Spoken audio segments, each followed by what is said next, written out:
retrospective show. For a retrospective show.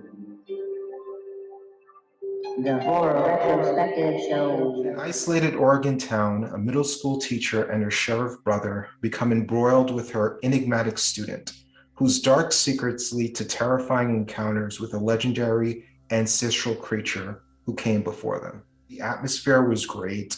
The setup I thought was great. The performances were great.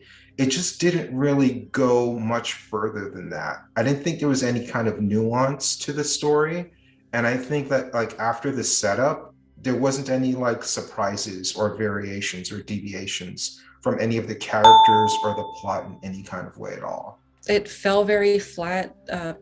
Maybe there could have just been more character development. I'm not really sure what was missing, but I did like that teacher maternal / guardian aspect of it, and how she looked after the little boy. She meant well, and he just kept pushing her away. Like, you can't be near this, mind your own business, just get out of here. Even the stuff with the meth labs was like really interesting. Like, I don't know anything about that world. I would have liked to explore it more. Like the idea that kids aren't going to school because they may smell like methamphetamines and get their parents in jail. Like, that's really interesting, but we don't see any of that. We just hear that in the early setup of the film. And it's your house full of drugged out freaks. And then that's all we get of it. We don't even see a meth lab or anybody on drugs, or we don't get to really know these characters. We know like the cliff notes on the characters, like everything we mentioned is kind of like what you hear in the first act, but there's no real development. And I think that that's where, for me, the story kind of lacked.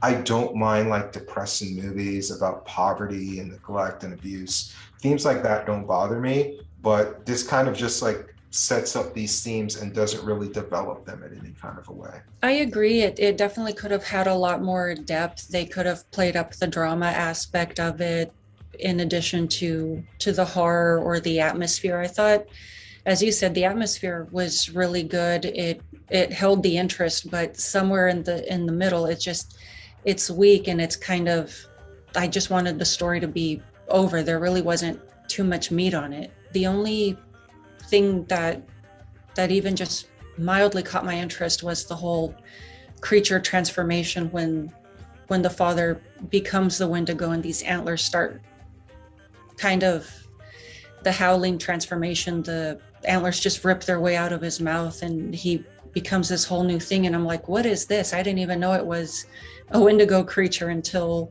a character later in the film tells us what's going on. Yeah, that could have been developed slower. We could have seen more of the transformation, like, you know, American Werewolf in London or something. We just see the antlers start coming out the mouth.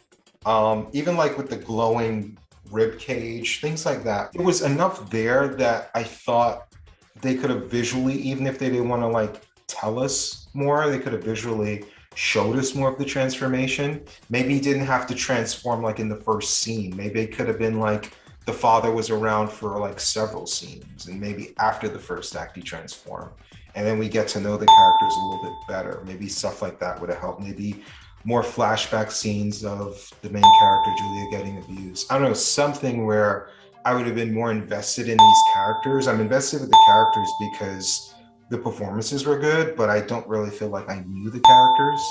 And I don't want to be too down on this movie because most 90-minute horror films are all fluff, and this movie actually has some, it's trying to say something about stuff, you know, it's trying to be socially conscious, and it's not just like gore and jump scares. And I admire this movie for not being in that category of just like jump scares or PG-13 horror film. So I don't want to be too hard on it, but I don't think this was a very memorable movie, and I don't think a week from now I'm going to be thinking about this or even have a thought in my mind about this movie. Overall, I'm going to go 6.5. Uh-oh. Everybody in the audience is thinking, here she goes again.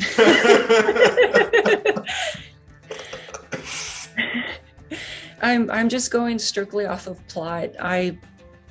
It was good. I wanted more. I'm just giving it a 3. Wow. You are one tough cookie.